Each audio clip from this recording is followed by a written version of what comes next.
আমজনতা উন্নয়ন পার্টির প্রধান তিনি আজকে প্রার্থী তালিকা প্রথম দফার ঘোষণা করেছেন। হুমায়ুন কবির তিনি দুটি আসন থেকে প্রতিদ্বন্দ্বিতা করছেন, একদিকে রেজিনগর এবং অন্যদিকে নওদা। প্রথম দফার প্রার্থী তালিকা আজকে ঘোষণা করলেন হুমায়ুন কবির। অধীর চৌধুরী দাঁড়াচ্ছে। অধীর চৌধুরীর সঙ্গে আমার দীর্ঘ 2023 সালের ডিসেম্বর মাসে তার দিল্লির বাড়িতে একবার দেখা হয়েছিল। চেল্লা কুমার তখন ওয়েস্ট বেঙ্গলের দায়িত্ব ছিল এআইসিসির, সিডব্লিউসির মেম্বার। তারপরে লাস্ট গত দুদিন আগে কোনো একটা এয়ারপোর্টে দেখা হয়েছে, কথা হয়েছে, সৌজন্যতা বিনিময় হয়েছে। আমি বলেছি প্রকাশ্যই যে বহরমপুরে অধীর চৌধুরী কন্টেস্ট করলে তাকে জেতানোর জন্য আমার তরফ থেকে সর্বোচ্চ সহযোগিতা পাবে বা করবে। কিছুক্ষণ আগে আপনাদের জানাচ্ছিলাম যে বিধানসভা নির্বাচনে অধীর রঞ্জন চৌধুরীকে টিকিট দিতে পারে কংগ্রেস। বহরমপুর বিধানসভা কেন্দ্র থেকে তারা প্রতিদ্বন্দ্বিতা করার সম্ভাবনা। সেখানে তৃণমূল কংগ্রেস প্রার্থী হিসেবে দাঁড় করিয়েছে নাড়ুগোপাল মুখোপাধ্যায়কে। নাড়ুগোপাল মুখোপাধ্যায় তৃণমূল কংগ্রেসের প্রার্থী, যার সঙ্গে প্রতিদ্বন্দ্বিতা হওয়ার সম্ভাবনা রয়েছে অধীর রঞ্জন চৌধুরীর।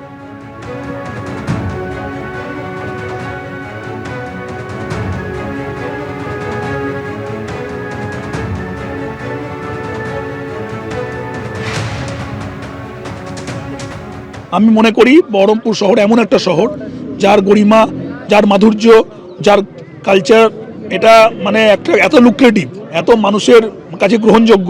সেই মানুষদের সম্মান জানাতে আমি বহরমপুরের একজন সাধারণ নাগরিক হিসাবে, আমি একজন রাজনৈতিক কর্মী হিসাবে বহরমপুর মানুষের জন্য যা যা আমার সাধ্যের মধ্যে মানে সম্ভব সেটা আমি করে যাব। অর্থাৎ আমি মনে করি যে আমার বেশি কথা বলার দরকার নাই, আমি একটা করে কাজ করব, কাজের মধ্যে দিয়ে মানুষ আমাকে বিচার করবে।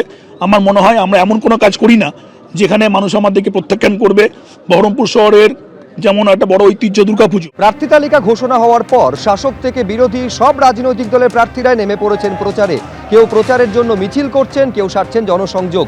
শশী পাঁজা থেকে কুণাল ঘোষ, স্নেহাশিস চক্রবর্তী, অন্যদিকে খড়গপুর সদরে দিলীপ ঘোষ যিনি প্রার্থী হয়েছেন বিজেপির, বরানগরে সজল ঘোষ তিনি প্রার্থী হয়েছেন, তারা প্রতিদ্বন্দ্বিতা করছেন। দীপু দাস তিনিও দেওয়াল লিখন করে শুরু করলেন জনসংযোগ।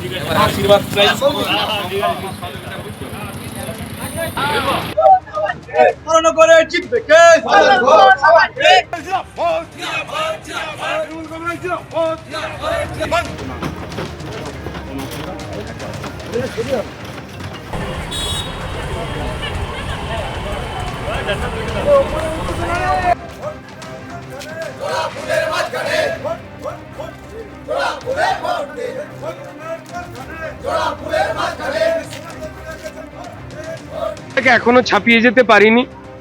আমাকে এই ধরনের যখন কথাবার্তা বলবেন তখন পরিষ্কার, আপনারা কি পরিষ্কার আমি চোর, জোচ্চোর, ছ্যাঁচোর, মিথ্যেবাদী তাদের সঙ্গে থেকে যাই, এটা হলে কি আপনারা খুব খুশি হতেন?